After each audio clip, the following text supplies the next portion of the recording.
Everyone. We have a little update here on the Jade Cargill return. This is from Ringside News. Meanwhile, there could be even more to this story. According to Billy Body on the Wrestling Informer podcast, WWE's plan as of last Monday was for Liv Morgan and Raquel Rodriguez to capture the WWE Women's Tag Team Championships on Raw tonight, which obviously we know they did. If that's still in the cards, it could set up the stage for Cargill's return in a major way. Jade Cargill's return is shaping up to be a major moment, and with WWE dropping hints left and right, it feels like we're just days away from seeing her back in action, whether she's coming for revenge, championship gold, or both. One thing is clear: business is about to pick up. So, yeah, this is a huge, fantastic article here from Ringside News because this to me is going to be one of the major stories moving forward. I think we already know now that the tag team championships did, in fact, change hands. So, Liv and Raquel are the ones who have them. There's a chance Jade returns, and that sets up something with Jade and Bianca or Jade and Naomi because one of them wins the Elimination Chamber or something, and they go back for the tag gold.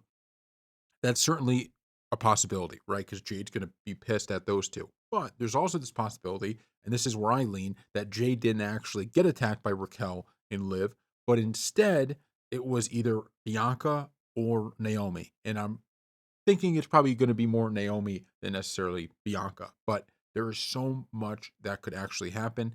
We do have Elimination Chamber on Saturday. So if we have Chamber on Saturday, I think that's a spot she could actually return, but we will see. So thank you all for watching, and we'll see you next time. All right, everyone. So we're reading here from Wrestling News. The Intercontinental title is expected to be defended on the card for WWE WrestleMania 41, but it may not be a singles match. In recent weeks, the Intercontinental Championship scene has been active lately with AJ Styles, Dominic Mysterio, and Finn Balor all involved in the title picture. Braun Breaker is currently in his second reign as Intercontinental Champion. On a recent edition of Sportskeeda's Backstage Pass Q&A, Russell Vogt reported that WWE has discussed a multi-man match with title on the line for Mania. They're tossing around a multi-man as become the tradition at WrestleMania, whether it be the Intercontinental title or tag team titles last year. I'd be surprised if it wasn't a multi-man match type of match. Not saying that there's going to be a ladder involved. Don't know if it's that direction they're going, but I doubt it's Braun Breaker versus X in a one-on-one match. Okay. So I think that's a good idea. A really, really good idea. Like I said, I wasn't buying into the triple threat for, Cody's championship. I am fine with the triple threat if CM Punk, Roman Reigns, and Seth Rollins, but still, I don't even love that one as much, that being a triple threat. But this title, this is perfect to have a multi-man match with, because that helps really. You want to fill out the card. The Cody John Cena match, if that's where they end up going with it, that's fine. That's going to be so entertaining. The triple threat match was fine. This put some juice behind it. Put some guys in there that are going to have just an exciting match, going through tables, going through barricades, and make it a really exciting thing. So thank you all for watching, and we'll see you next time. All right, everyone. So while in the Huge Pop podcast, Naomi did a little heel tease. Here's what she said: I do love what Naomi has done and become at this point. However, I don't ever want to become stagnant or complacent or coasting. I do feel like there's a time for the glow or the character of Naomi to change or evolve. I'm always up for that challenge, and I'm always thinking and pushing myself.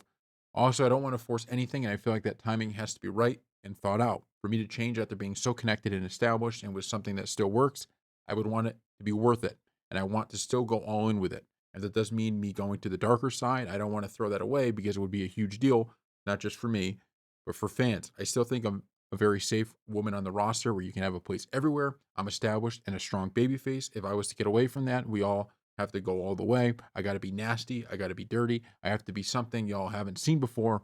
Everything has to change. I'm up for it. I would love that. So it doesn't mean necessarily now after hearing this that it's 100% that it's going to be this type of heel turn. But I do think there's a potential that WWE is setting up for this. And when we look at what happened on Raw with the title change, we see what's going on with Jade. And look, I'm not buying necessarily that it was Liv and Raquel that attacked Jade Cargill. I'm just not buying it. It just seems like WWE keeps kind of hinting around that it wasn't her. And that means to me, it's either going to be Bianca or Naomi. And the fact they lost the title, it could just be that they're giving Liv and Raquel this big push, or it could be that they're setting up kind of a breakup here between either Naomi and Bianca, or Bianca and Jade, or whatever. So I can't wait to see what happens. Um, and I think it is time. It's something even with Naomi, it's like I think she makes a really good point of she's still a baby face, the fans still love her, but it's almost you want to you want to sell your stock as a baby face, and you want to make that change at just the right moment, because if you are a baby face, and then your baby face all the way falls down, the heel turn might not be the same. Now, it doesn't mean it can't work. Certainly, it can work. You look at someone like Hulk Hogan, who his babyface star was kind of dwindling, and then he did the heel turn, and that was what he needed. But I do think when you do that heel turn, when you're kind of at your strongest as a babyface, that becomes even more powerful. You look at like Xavier Woods and Kofi. I mean, they were still baby faces. I know it wasn't their peak baby face, but they were still baby faces and beloved. And the heel turn was shocking. It hurt. That this would be the same for fans of Bianca and Naomi, to have Naomi be the one who attacked Jade, to have Naomi be the one who turns on Bianca, and it could happen in the elimination chamber. It can happen whenever. I would love to see it. So thank you all for watching. All right, everyone. So AEW Fight Forever, which was AEW's video game, is impacting WWE 2K25. So we're reading from Inside the Ropes Wrestling. Speaking with the Pro Wrestling Shoot, 2K developer Brian Williams stated that they have been looking at incorporating thumbtacks into the WWE 2K series, which in itself creates a new challenge of displaying damage on the whole body and not just the head. Williams also added that AEW introducing the weapon first became a point of contention. Here's what he said. Thumbtacks we've been talking about for a while now, and I think once we crack that nut, that's the perfect opportunity to then go into, as you pointed out, getting scarring, bleeding on the back, the chest, the arms, even I think introducing that as a new weapon. Obviously, just like peanut butter and jelly, it coincides with bleeding on the bodies as opposed to just the face. So it's something that we are hoping to eventually get to sooner rather than later. So yeah, I would just say we hear you, and it's something that we want to do as well, especially just having thumbtacks in the AEW game. I know I worked on it, but it sticks in my craw that the AEW game has won over on us. When it comes to the thumbtacks, I don't like it. We're going to make it right. So number one, Brian Williams is 2K25 developer. Kudos to you for having that type of just competitiveness as it pertains to between these two video games. Because look, I actually played the AEW game, thought it was very good, but it's not the WWE 2K games, right? It's not the WWE games, and there's a reason for that, because this was the first AEW game, and this is WWE, and it's been around forever. But the fact that we have a developer on the game saying, "Hey, this one thing they did better than us pisses me off. We're gonna fix it." That's the kind of mindset we need. That's number one.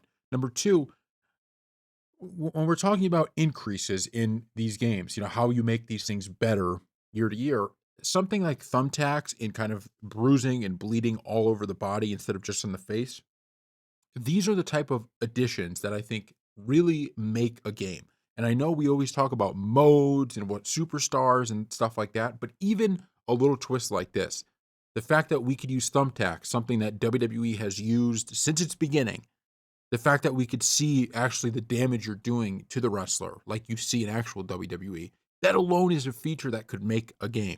And it doesn't mean you can have a terrible game with that, but if you make a really great game and one of your big additions is this, it adds a lot, in my opinion. It's just the goal of WWE is, or these WWE games should be, so that people can recreate as much as they want in their own, setting, right? And it's always tough, and you do want to balance like the realistic element of it with the, fun arcadey style. But this is just a no-brainer to me, having some kind of gruesome thumbtack match and bleeding all over the place, and so you could see bruising if you keep punching a guy in the stomach, you start seeing bruising near the ribs and stuff like that. I think that'd be a huge addition. And the only thing I could say that I think these wrestling games still are yet to really figure out is they're still, with all the creation suite you have, there's still not like that creative match feature. I've always wanted that in these games, and I don't know if they'll ever get to it and ever put it in, but I've always just thought like it would be super cool if I could just you know, create some type of like all the wild matches we've seen through WWE, and so even at like the end of WCW when they just had these wild matches, like the ability to add another cage on top of a cage, and it's also a ladder match. Like they've never been able to fully do that, and I understand that's probably a really tall ask, but I would love if they could add that in at some point as well. But this is something. kudos to um, Brian Williams, the 2K25 developer, because this is awesome. So thank you all for watching. All right, everyone. So we have an update here about WWE and Netflix. Here's what Michael Cole said. In this day and age, you have to be very careful with what you say, even with Netflix. We thought we'd be able to get away with a few other things, but Netflix is very strict with that too. Guys like us who are talking, like especially working with Pat, who has no buffer, you have to be ready, really careful with what you say. So, look, it looks like that's the case with WWE, and I don't know if WWE, like, to me, I'd be shocked if WWE went into these negotiations thinking, oh, Netflix is going to be this way, signed the deal, and then Netflix is not that way. So this is clearly something that WWE was okay with before they signed the deal, right? This is something that had to have come up. With that said, I think Netflix is really missing the boat with this thing. To me, there's a big difference between things that are just, like in the attitude area you talk about, where, at the time and even 2, 3 years ago, I'd probably say, hey, there was nothing wrong with the attitude era. It was great. Give us back the attitude era 110%. I've changed my mind a little bit in the sense that maybe there are things here and there that went over the line as they were testing those limits, and you don't need to bring back all of those. And I think you just didn't really see it in the Attitude Era, but you saw it in the years that went on.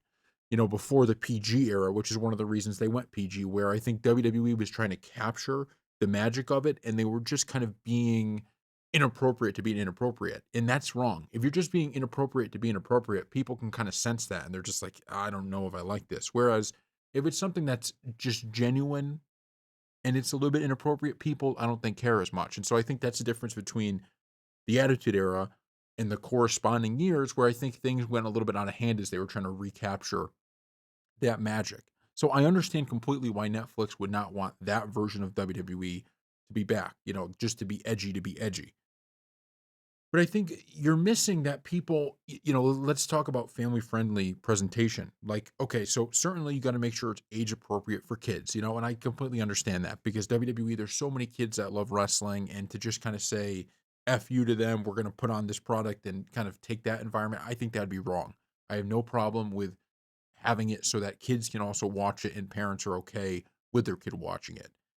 But that doesn't mean that family friendly means it's, the most PG thing in the world. You can have a little bit of swearing here and there. You can have a little bit of inappropriate stuff here and there. And I think if Netflix is really being strict, like don't say that, they're missing the boat on what draws people to wrestling and what makes good product.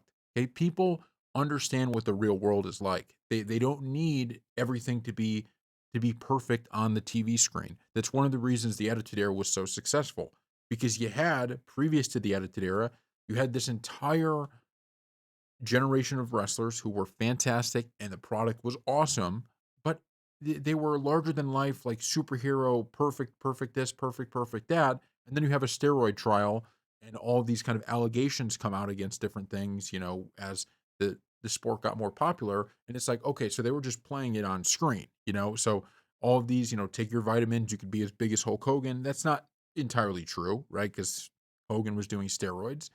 Um, and so I just think when the Attitude Era came around, it was more of an embracement of, look, all right, F you. Like that's how we feel about things. Okay. Stone Cold hates his boss, so he beats him up. Like it's stuff that people want to see. And it's certainly an exaggeration of real life, but it's real. And parents are fine with in little bit of, spots here and there of their kids seeing that. And so, that's just in my personal opinion. If Netflix, really is coming down on WWE about things like this, I think it's a real problem. And I think it's something that could hurt the product overall because people they want a version of realism on this thing. You can have that kind of comic relief within, you can have versions of comic relief within a TV show and not have the whole thing be that. You could have people like the New Day at their time, when they were, or even I guess the New Day before they turned heel, where, it's just some funny stuff going on. The kids can get excited, all of that kind of stuff, or Carlito cracking a joke here and there. But we also want storylines like CM Punk and Drew McIntyre, where these guys just hate each other and they're going to beat the crap out of each other and all of that. Or on the other end, we have Dom and Rhea and Liv Morgan and how they don't like each other and, Liv Morgan steals Rhea Ripley's man and all that kind of stuff. Like that's a real storyline, right? That you're emotionally attached to. So far, I don't think there's been anything egregious where I'm like, man, this is garbage. But if Netflix is really going to be clamping down on WWE as it moves forward, that will be a major issue. So thank you all for watching. All right, everyone. So Bully Ray talked about what he thinks WWE should do with The Rock and Cody. Here's what he said. I think this needs to unfold every single week. If Rock can't get the answer that he wants from Cody, I think Rock is going to go to the people that are closest to Cody to try to help influence Cody. Imagine The Rock could get to Brandy to where Brandy looks at Cody one day and she's like, he makes some really good points. Could you imagine how much confusion that's going to cause Cody when his wife, the mother of his baby girl, is starting to convince Cody that The Rock is making some good points? That's really going to tear him down emotionally. If Rock asks Cody for an answer and Cody still turns him down, and Rock picks up Cody's contract in one hand and picks up a lighter in the other and tells him, I'm going to burn your contract. And in burning your contract, I'm burning your life. I'm going to take everything away from you. I mean, that would be crazy. So that's the end of the quote, but that would be wild, right? That would be an absolutely wild way of telling the story. And this is why I keep saying people have to they have to stop looking at this storyline and just automatically criticizing because they don't quite understand it yet. Let's see this thing play out to see how good it is. It's crucial that someone like Cody Rhodes is involved in these big storylines. You know, when you have someone like Roman Reigns, who is not the champ right now, but is still such a big name, you know, sometimes the kind of focus can be off the main guy, the champion, and you can't have that with Cody. So it's important that you don't just have him out there doing matches that nobody cares about, that he's actually doing things every week that people give a damn about. And the bottom line is, if you told me he was going to be part of that tag match or have this segment, I would take this segment 10 out of 10. So we'll see what they do, but just give it time. Let them build with this thing. Let them do that. Thank you all for watching. All right, so we're reading here from Ringside News. While speaking on Fightful's post-Raw show, John Ross Sapp was asked about Randy Orton's status for WrestleMania 41. Sapp noted that Orton has been the odd man out during his absence from television when it comes to his involvement with Kevin Owens and Sami Zayn's storyline. Sapp then mentioned that WWE had wanted Orton involved in WrestleMania 41, but had not heard anything specific about his plans. However, he remained hopeful that Orton would return soon. Here's what he said. Does Orton fit right into the Sami Zayn Kevin Owens thing? Because he has been sort of the odd man out in his absence. I know they wanted him involved in WrestleMania, but I haven't specifically heard anything. So I'm hopeful that he's back soon. So, you know, look, we've talked about this on many different, videos, but I think they've done a phenomenal job with Cody, with Randy, with Kevin Owens, and with Sami Zayn in this whole storyline. Because you took guys who it's not that they weren't over or they weren't popular. You know, these are guys that will always be popular. The fan base loves them.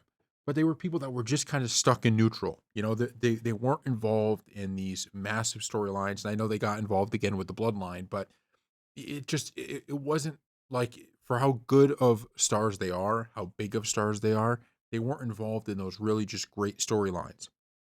That all changed with this Kevin Owens thing.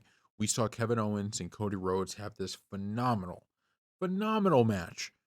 Now Sami Zayn and Kevin Owens are going to be having a match that is going to be just gruesome and absolutely brutal.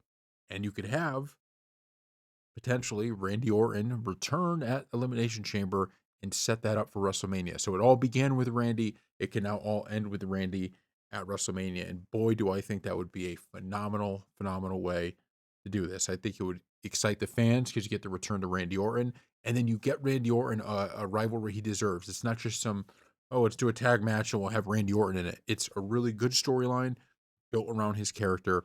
I think that would end up being phenomenal. So thank you all for watching. So we have an update on the Cody Rhodes Rock, the backstage reaction to that segment. Here's what Dave Meltzer said. The only thing I could say about the segment was weird. He's going to face to heel with the crowd, which of course went absolutely nuts when he came out. By the end, they were like, "What the f is this?"